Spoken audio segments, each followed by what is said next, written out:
자, 오늘 하나님의 말씀은 시편 27편 1절에서 6절입니다. 함께 교독하시도록 하겠습니다. 여호와는 나의 빛이요 나의 구원이시니 내가 누구를 두려워하리요. 여호와는 내 생명의 능력이시니 내가 누구를 무서워하리요. 악인들이 내 살을 먹으려고 내게로 왔으나 나의 대적들 나의 원수들인 그들은 실족하여 넘어졌도다. 군대가 나를 대적하여 진칠지라도 내 마음이 두렵지 아니하며 전쟁이 일어나 나를 치려 할지라도 나는 여전히 태연하리로다. 내가 여호와께 바라는 한 가지 일 그것을 구하리니 곧 내가 내 평생에 여호와의 집에 살면서 여호와의 아름다움을 바라보며 그의 성전에서 사모하는 것이다. 여호와께서 환난 날에 나를 그의 초막 속에 비밀히 지키시고 그의 장막 은밀한 곳에 나를 숨기시며 높은 바위 위에 두시리로다. 이제 내 머리가 나를 둘러싼 내 원수 위에 들리리니 내가 그의 장막에서 즐거운 제사를 드리겠고 노래하며 여호와를 찬송하리로다. 아멘. 자, 이번 시간에는 할렐루야 글로리아 연합 찬양대의 특송이 있겠습니다.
네, 부산 산성교회 광문찬 목사님 나오셔서 내가 찬양하는 이유라는 제목으로 말씀 전해 주시겠습니다.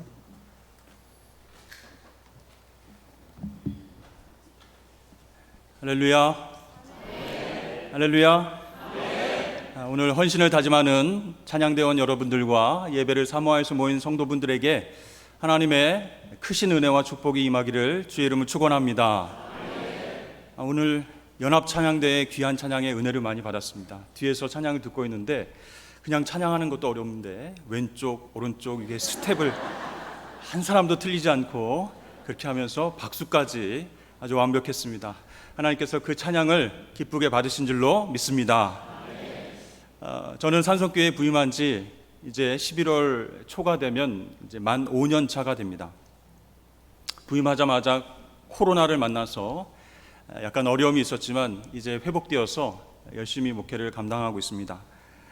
어느 날 김 목사님 전화 오셔가지고 오후 예배 설교를 부탁하셨는데 사실은 저희 교회 오후 예배는 없지만 제자 훈련과 모임과 성경 공부와 여러 가지가 있거든요. 근데 오늘은 스케줄이 아무것도 없는 거예요. 그래서 이렇게 오게 되었는데 우리 목사님과 짧게 교제하면서 또 작년 말에 부임하셔가지고 열심히 사역을 감당하시는 거 보고 너무 감사했습니다. 오늘 내가 찬양하는 이유라는 제목으로 함께 말씀을 나누고자 합니다. 몇 년 전에 제가 장례 예배를 집례할 때였습니다. 식순에 따라서 찬송가를 부르는데 저쪽에서 고가를 쓰고 승복을 입은 어떤 분이 우리가 예배하는 쪽으로 다가오는 거예요. 그래서 유가족과 성도들 맨 뒤쪽에 조용히 앉는 것이었습니다. 앉아서 뭘 하는가 이렇게 봤더니 찬송가를 모르니까 부르지는 않고 있어요. 근데 저를 한번 쳐다보고 예배드리는 성도를 한번 쳐다보고 이런 상황이 한편으로는 조금 이상하기도 하고 영적으로 방해하려고 꽃가를 쓰고 지금 뒤에 앉았나 이런 생각 때문에 조금 불편했습니다. 왜 승려분이 예배에 참여하는가? 장례식에 참여할 수는 있는데 왜 승려가 예배 가운데 참여하는가? 이제 그게 너무 궁금한 거죠. 그래서 말씀을 전할 때 제대로 이해할 수 있을까? 찬양을 부르는 그 짧은 순간에 여러 가지 생각이 스쳤습니다. 장례를 다 마쳤어요. 그리고 유가족들과 인사하기 위해서 유가족들이 찾아왔을 때 제가 물어봤습니다. 장례 예배 때 꽃가를 쓴 승려분이 한번 와서 뒤에 앉아 있던데 어떻게 된 일입니까? 이렇게 물어봤습니다. 그랬더니 그분이 먼 친척분인데 그날따라 우리 유가족들과 성도들이 그 장례 예배 때 찬송을 부르는데 그 소리가 너무너무 아름답더래요. 그 순간 그런 생각이 들었습니다. 내가 찬양 인도를 너무 잘했던가 내 목소리가 너무 아름답게 들렸나 이렇게 생각했는데 그게 아니었습니다. 그 승려분이 말하기를 기독교에서 말하는 죽음은 끝이 아니라 부활과 영생이 있다고 하는데 천국으로 환송하며 부르는 성도들의 그 노랫소리가 너무너무 아름다워서 자기도 모르게 이끌려서 그 장례 예배에 참여했다. 그런 얘기였어요. 여러분, 이렇게 하나님을 높여드리는 찬양이 힘이 있다라는 거예요. 영향력이 있다라는 거예요. 승려의 신분임에도 불구하고 우리의 영을 창조하신 하나님을 찬양하는 그 가사와 곡조 사이에는 영적인 힘이 있다라는 것을 제가 알게 됐습니다. 또 하나 그 일을 계기로 해서 찬양에 대해서 저는 새로운 생각을 하게 됐는데요. 사랑하는 가족들의 죽음 앞에서 노래를 부르는 사람들은 그렇게 많지 않을 것이다 이런 생각을 하게 됐습니다. 그렇죠, 여러분. 신앙에 있는 성도라고 해서 사랑하는 사람과 이별했을 때 왜 마음이 슬프고 아프지 않겠습니까? 그럼에도 불구하고 우리는 모여서 하나님 앞에 찬양을 올려드린다는 거예요. 분명히 죽음 앞에서 그 고통 앞에서 하나님 앞에 찬양하는 사람들, 우리 그리스도인들은 특별한 이유가 있기 때문에 그렇게 고통 앞에서도 슬픔 앞에서도 찬양을 부른다라는 것이죠. 오늘 시편 27편을 쓴 다윗은요, 원수들이 달려들어서 나의 살을 뜯고 죽인다고 해도, 군대가 와서 진을 칠지라도 여전히 나는 주를 바라보면서 찬양하겠다, 이렇게 고백하고 있습니다. 극도의 위기 상황이에요. 죽음의 위협 앞입니다. 그런데 여러분, 그 앞에서 하나님을 찬양하는 것은 아무나 할 수 있는 일이 아니다라는 것이죠. 분명하게 찬양할 이유를 갖고 살고 있는 다윗과 같은 성도만이 하나님 앞에 찬양을 올려드릴 수 있는 줄로 믿습니다. 여러분들은 하나님을 찬양하는 분명한 이유가 있으십니까? 남들보다 노래를 잘해서 찬양하십니까? 아니면 찬양을 하면 기분이 좋아져서 그렇게 찬양에 참여하십니까? 오늘 찬양대 헌신 예배를 통해서 헌신을 다짐하는 찬양대뿐만 아니라 예배 참여한 모든 성도분들이 찬양할 이유를 발견하고 매일 매순간 하나님을 찬양으로 영광 올려드릴 수 있는 저와 여러분들 되시길 축복합니다. 오늘 말씀을 보니까 오늘 다윗은 어떻게 위기와 죽음의 상황 속에서도 찬양할 수 있었을까?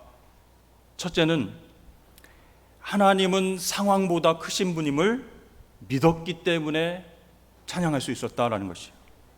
2절 말씀에 보면 악인들이 내 살을 먹으려고 내게로 왔다. 군대가 나를 대적하여 진을 쳤다. 그런 표현을 보면요, 대충 어떤 상황인지 알 수가 있습니다. 성경학자들도 시편 27편의 구체적인 배경이 무엇인지는 잘 알지 못합니다. 그러나 분명한 것은 목숨이 위태로운 위기의 때라는 것이죠. 자, 악한 사람들이 자신을 죽이려고 음모를 꾸미고 있습니다. 칼과 창을 들고 막 다가오는 상황입니다. 그런 상황이라면 누구나 불안해하고 초조해야 합니다. 당황할 것입니다. 하나님, 어떻게 내가 이런 지경에 빠질 때까지 나를 가만두십니까? 이건 아니지 않습니까? 라고 원망할 수 있는데, 그 상황 가운데서 다윗이 노래를 하고 있습니다. 1절 말씀에 보면 여호와는 나의 빛이요 나의 구원이시니 내가 누구를 두려워하리요. 여호와는 내 생명의 능력이시니 내가 누구를 무서워하리요. 여러분, 사실 우리가 평소에 노래가 나올 때는 언제죠? 되게 기분 좋은 일이 있거나 상황이 편안할 때 내 입에서 노래가 나옵니다. 그런데 우리의 환경이, 내가 처한 상황이 어렵게 되면 마음이 상해서요, 노래가 나오지 않는 거예요. 사실 여러분, 기분이 안 좋고 남편과 싸우고 아내랑 싸우고 힘든데 하나님을 찬양합시다 하고 기쁘게 찬양할 수 있겠습니까? 아까 우리 헌신을 다짐한 찬양대원들 중에서도 집에서 좀 안 좋은 일이 있었을 수도 있어요. 그런데 실상 평소에는요, 우리가 입술을 열어서 기분이 좋지 않을 때는 노래가 나오지 않는다는 거예요. 그런데 다윗은 어떻게 합니까? 원수들이 나를 죽이려고 하는 상황 가운데서 찬양하고 있습니다. 어떻게 이럴 수 있을까요? 여러분, 그것은 한마디로 다윗이 하나님이 어떤 분인지를 알았기 때문에 이렇게 찬양할 수 있었다는 것이에요. 여러분, 칠흑같이 어둡고 암울한 동굴 안에 있더라도 빛 한 줄기만 들어오면 그 어둠은 한순간에 물러납니다. 하나님은 우리의 어두운 인생 가운데 들어오셔서 한순간에 그 어둠을 물리쳐 주시는 분인 줄로 믿습니다. 다윗은 그런 하나님을 체험했기 때문에 그 힘든 상황 속에서도 하나님 노래하고 있어요. 이 시편의 구체적인 배경은 우리가 알 수 없지만 다윗의 생애 전체를 볼 때 다윗이 죽을 뻔한 위기는 굉장히 많이 있었다는 것이죠. 자, 목동 시절에 양을 치다가 짐승의 위협 가운데에 죽음을 맞이할 뻔한 적도 많았고요. 골리앗 앞에 섰을 때도 모두가 쟤는 죽었다, 저 소년은 이미 패배했다라는 것을 예상하게 했었습니다. 또 사울 왕이 정말 음악 테라피를 한다고 거기서 연주를 하고 있는데 칼과 창을 던지는 거예요. 그렇게 죽이려고 하니까 어쩔 수 없이 다윗은 블레셋으로 도망갈 수밖에 없었습니다. 거기서 또 정체가 탄로나니까요, 침을 수염에 질질 흘리면서 미친 사람 흉내를 내면서까지 생명을 부지해야 했습니다. 그러니까 여러분, 사울 왕이 죽고 이스라엘 왕이 된 이후에도 다윗은 어땠습니까? 아들 압살롬의 반역으로 인해서 맨발로 왕궁을 뛰쳐나가야 되는 그런 상황 가운데 있었어요. 이렇게 다윗은요, 자신의 전체의 인생을 통해서 죽음의 위협을 수없이 통과하면서 자신의 생명을 구해주시고 건져주신 분이 하나님밖에 없다라는 사실을 확신하게 되었습니다. 그래서 오늘 어떻게 얘기합니까? 하나님은 나의 구원이시니, 내 인생의 어둠을 물러가게 하시는 빛과 같은 하나님, 그 구원의 하나님, 내 생명의 능력 되신 하나님을 찬양합니다. 이렇게 고백하고 있습니다. 여러분, 마찬가지입니다. 우리가 하나님을 노래하고 찬양하는 이유가 무엇이 되어야 하겠습니까? 바로 하나님이 우리의 어둠을 물러가게 하시는 빛이시고 구원의 주인 되시기 때문에, 우리의 피난처 되시기 때문에 우리는 마땅히 하나님께 찬양을 올려드려야 할 줄로 믿습니다. 여러분, 우리는 주로 언제 찬양을 하는지 한번 생각해 보았으면 좋겠어요. 사실 어둠이 물러갈 때, 죽음의 홍해에서 건짐을 받았을 때, 마라의 쓴물이 단물로 변했을 때, 그때 하나님을 높이고 찬양할 수 있습니다. 누구나 그럴 수 있습니다. 그러나 여러분, 엄밀히 말하면 우리 하나님은 나의 상황과 어려움에 상관없이 찬양 받으셔야 할 뿐입니다. 그러니까 내가 찬양 드린다고 해서 하나님께서 영광을 받으시고, 내가 찬양 안 드린다고 해서 하나님께서 영광 드러내지 않는 것, 그것이 아니라는 것이죠. 그러니까 하나님은요, 우리의 상태와 상황과 상관없이 영원히 찬양 받으셔야 할, 그러니까 존재 자체가 찬양 받으시기 합당한 분이세요. 근데 여러분, 어떻습니까? 우리는 정말 좋을 때 하나님 찬양하지만 어렵고 고난을 경험할 때 하나님을 찬양하면 어떤 영적인 유익이 있을까요? 많은 사람들에게 도전이 될 수 있다는 거예요. 선한 영향력을 끼칠 수 있다는 거예요. 아니, 저 집사님은 저렇게 힘든 상황 속에서 하나님을 찬양하며 높이고 있네. 그렇게 우리가 고난 가운데 하나님을 높여드리고 찬양하면요, 하나님께서 그 찬양을 받아주시고 영광을 돌리게 하실 줄로 믿습니다. 여러분, 로마 네로 황제 있죠? 기독교인들을 극심하게 핍박했습니다. 그래서 그 성도들이 원형극장에서 사자의 밥으로 죽임을 많이 당했죠. 그때 그리스도인들은요, 그 순간 찬양하면서 순교를 당했다는 거예요. 정말 여러분, 극한 공포입니다. 굶주린 사자가 달려드는 상황이에요. 뼈가 으스러지고 정말 피가 튀는 끔찍하고 생각만 해도 두려운 그런 상황입니다. 그 공포 앞에서 서로 안아주고 하나님 앞에 찬양을 올려드리는 그 그리스도인들의 모습을 보면서 그 경기장에 앉아있던 로마인들이 수군거리기 시작했습니다. 저 사람들 과연 누군가? 저 죽음의 공포 앞에서 무슨 노래를 하고 있는 것인가? 여러분, 그게 바로 우리 성도라는 거예요. 상황보다 크신 하나님, 그 하나님의 도우심을 간구하면서 결과에 상관없이 하나님을 높이며 찬양하는 것, 그것이 하나님께서 기뻐 받으시는 우리의 찬양이 될 줄로 믿습니다. 여러분, 내 앞에 유익이 사라졌어요. 그리고 경제적으로 손실을 많이 받았어요. 위기가 맨날 찾아와요. 사람들과 관계가 계속 안 돼서 정말 속상한 일들이 많습니다. 그럼에도 불구하고 결정적인 순간에 여호와 하나님은 나의 빛이십니다. 나의 구원이십니다. 내 생명의 능력 피난처 되십니다. 내가 누구를 무서워하겠습니까? 라고 노래할 수 있는 오늘날 다윗과 같은 성도들이 다 되시길 축복합니다. 두 번째, 다윗이 하나님을 찬양할 수 있었던 이유는 무엇일까? 하나님을 앙망했기 때문에 찬양할 수 있었습니다. 그 얘기는 뭐냐면 앙망하다, 계속 바라보면서 소망하다, 그런 뜻이거든요. 4절 말씀에 내가 여호와께 바라는 한 가지 일, 그것을 구하리니 곧 내가 내 평생에 여호와의 집에 살면서 여호와의 아름다움을 바라보며 그의 성전에서 사모하는 그것이라, 이렇게 말씀합니다. 그러니까 앙망한다, 상황과 관계없이 자신의 마음을 한 곳에 집중하고 소망 가운데 바라보는 것, 그것입니다. 여러분, 하나님을 사랑하든지 옆에 있는 분들을 사랑하든지 사랑하려면 어떻게 될까요? 무엇에 이끌려야 되는 거예요? 매력이 있어야 되는 거예요. 하나님의 매력, 그 사람의 매력에 빠져야 그 마음을 한 곳에 모아서 계속 바라볼 수 있다는 것이죠. 그러니까 찬양 좀 해라, 예배 좀 해라, 기도 좀 드려라, 이렇게 등 떠밀려서 우리가 예배하게 되는 것이 아니라는 것이죠. 하나님 쪽을 바라볼 수 있는 무언가가 있어야 된다. 여러분, 그것이 무엇일까요? 하나님만 바라보게 하는 그 무언가가 우리에게는 무엇일까요? 바로 성도의 영적인 정체성입니다. 성도는 누구인가? 하나님을 아버지라고 부를 수 있는 자녀라는 거예요. 그 정체성이 있을 때 하나님을 앙망하고 바라볼 수 있게 된다라는 것이죠. 여러분, 우리 어린 아기들 아프면, 문제가 생기면, 울음이 빵 터지면 누구부터 찾아요? 엄마, 아빠 이렇게 찾습니다. 왜 그렇게 엄마 아빠를 계속 찾아요? 그것이 육체적인 본능이기 때문이에요. 누가 가르쳐 주셔서 그런 게 아니에요.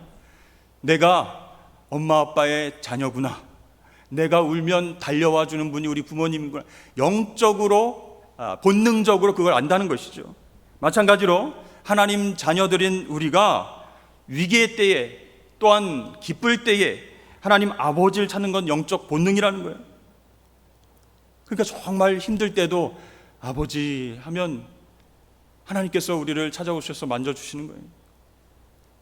그런데 그 영적인 본능을 따라서 하나님 앞에 찬양하고 기도해야 되는데, 육체적인 본능을 따라서 아유 힘드니까 나를 도와줄 사람을 찾아가야 되겠다, 좀 힘 있는 사람 부탁해야 되겠다, 육체적 본능을 따르면 넘어지게 된다는 것이죠.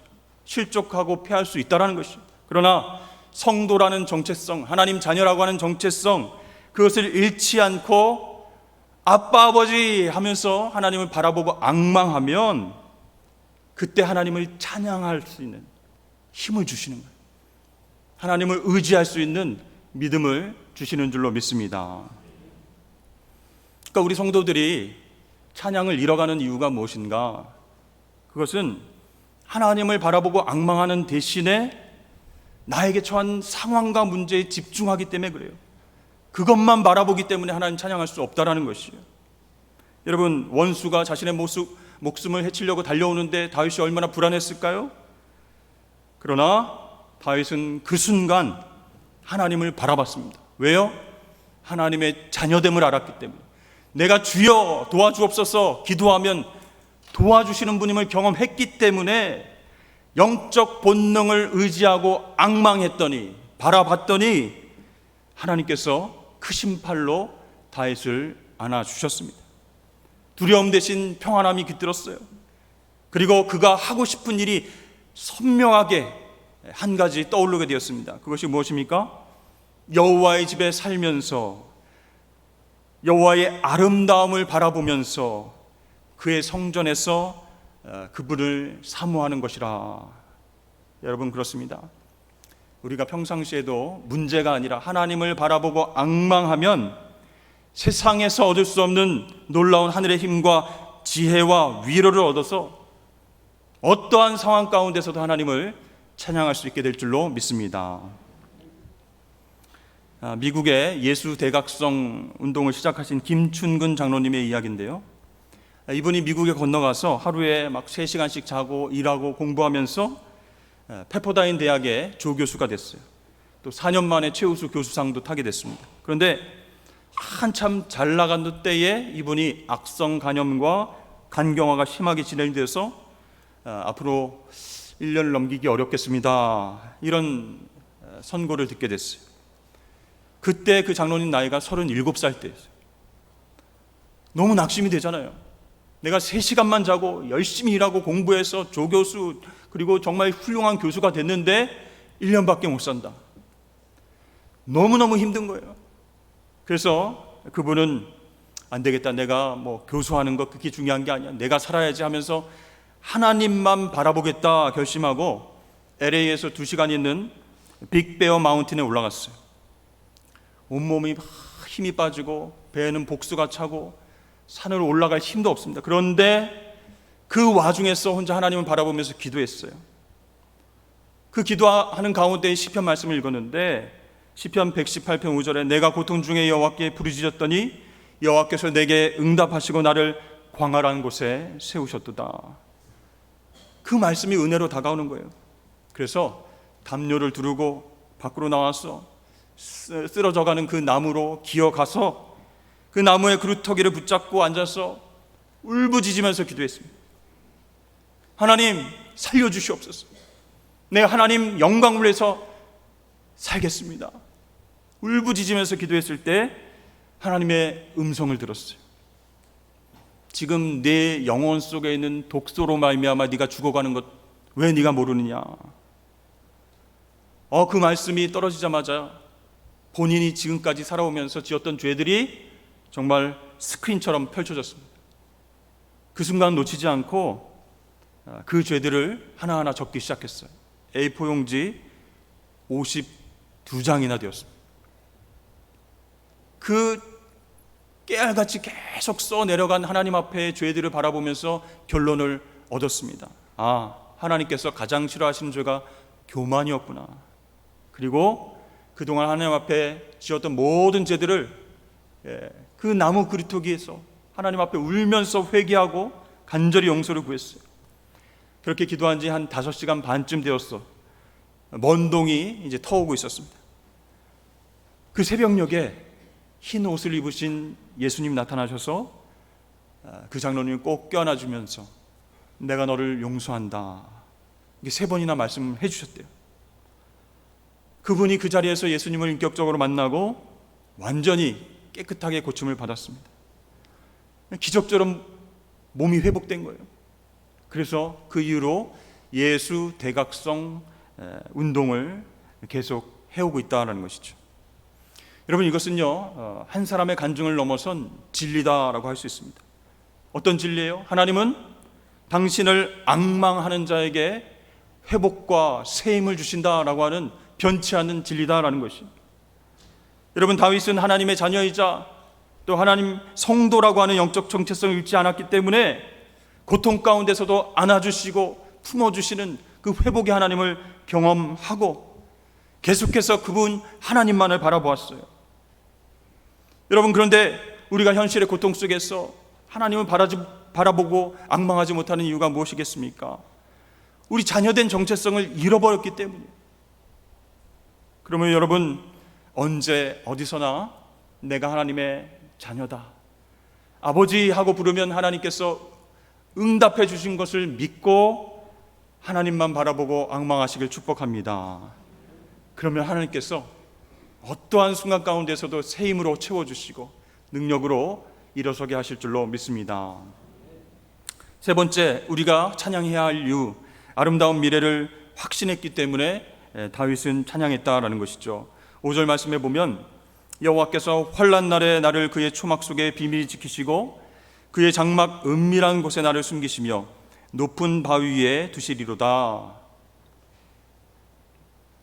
다윗은요 환난 날에는 감춰주시고 그 이후에 반석 위에 높여주실 하나님을 확신했기 때문에 하나님을 찬양했다라는 것이죠. 여러분, 로마 네로 황제 시절 원형극장에 사자밥으로 던져져서 극도의 두려움 가운데 있었던 초대교회 성도들이 찬송하면서 순교할 수 있었던 이유, 바로 여기에 있습니다. 환난 날에 나를 지켜주시고 나중에는 높은 바위 위에 두시리로다. 주의 십자가를 바라볼 때 너무나 끔찍하고 너무나 고통스러울 것을 알지만 마침내 나를 안아주시고 높은 바위 위에 세워주실 그 하나님을 기대하기 때문에, 그렇기 때문에 찬양할 수 있었다라는 것이죠. 여러분, 학자들은 시편 27편이 유대교 역사에 있어서 지금까지도 회당에서 암송되는 시, 이렇게 이야기를 하고 있습니다. 우리 인생 가운데서도 정말 캄캄하고 정말 너무 어두워서 한치 앞을 알지 못하고 어떻게 해야 되나 이런 곤란한 상황에 직면할 때가 많이 있습니다. 하나님의 백성이지만 하나님의 자녀이지만 그럼에도 불구하고 힘든 상황과 고난이 찾아올 때도 있다는 것이죠. 그런데 이런 상황 속에서도 6절 말씀에 나온 것처럼 내가 그의 장막에서 즐거운 제사를 드리겠고 노래하며 여호와를 찬송하리라 이렇게 고백한 다윗처럼 저와 여러분 모두 날마다 여러분들이 서 있는 그 자리에서 하나님을 바라보며 찬양하는 삶을 사실 수 있기를 축복합니다.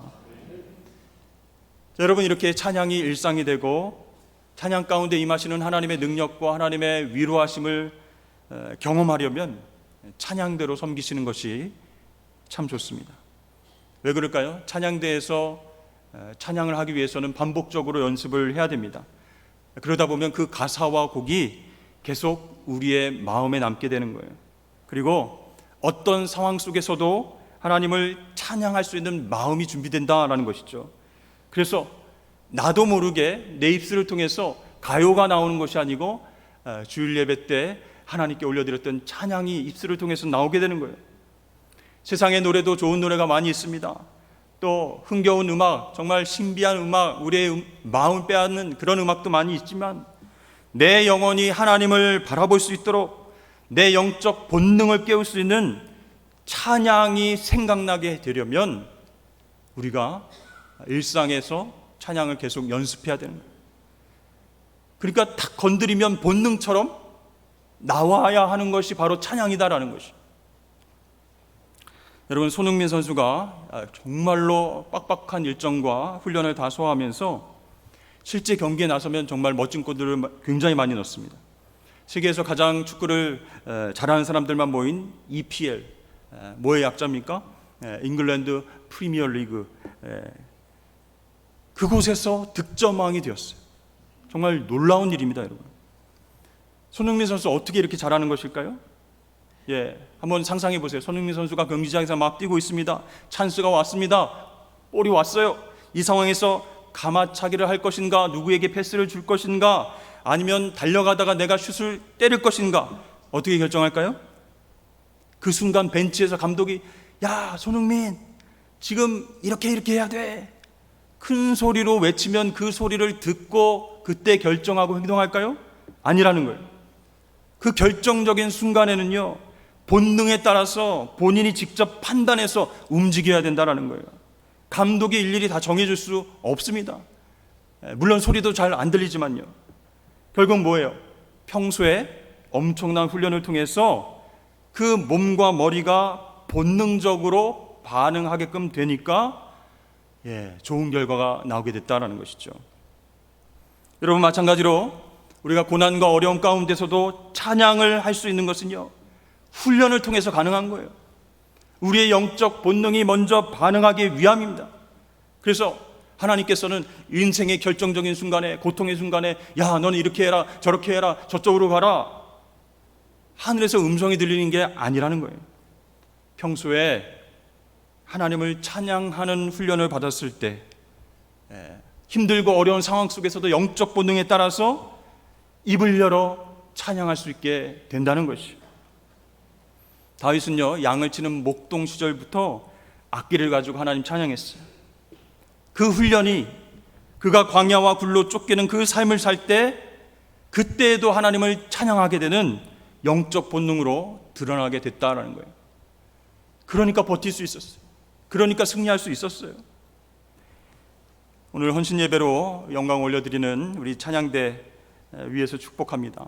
매주 수고하고 헌신하시는 우리 지휘자님, 반주자님, 대장님 이하 임원들, 이 모든 분들 축복합니다. 그런데 찬양이 일이 아니라 영적인 본능이 되었으면 좋겠습니다. 그래서 여러분들의 인생 가운데에 항상 하나님을 높여드리면서 하나님이 위로하시고 높은 곳에 세워주시고 영광을 받으시는 다윗과 같은 놀라운 삶을 살아가시기를 주의 이름으로 간절히 축원합니다. 기도하겠습니다. 사랑과 은혜 하나님 아버지, 감사합니다. 오늘 시편 말씀을 통해서 우리가 찬양해야 할 이유에 대해서 함께 말씀을 나누었습니다. 하나님 사랑하시는 대민교회 모든 찬양대 대원들과 또 우리 성도들 가운데에 하나님을 날마다 찬양하며 어떤 상황과 어려운 환경 속에서도 그 영적인 본능이 드러나서 하나님의 도우심을 경험하며 하나님께 나아갈 수 있는 복된 하나님의 자녀들 될 수 있도록 축복하여 주시옵소서. 감사하며 예수님의 이름으로 기도드립니다. 아멘.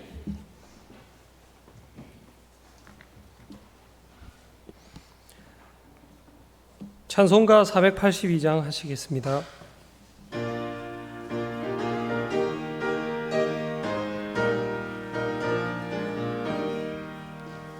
참 즐거운 노래를 늘 높이 불러서 이 세상 사는 동안 주 찬양하겠네. 복 주실 산에 오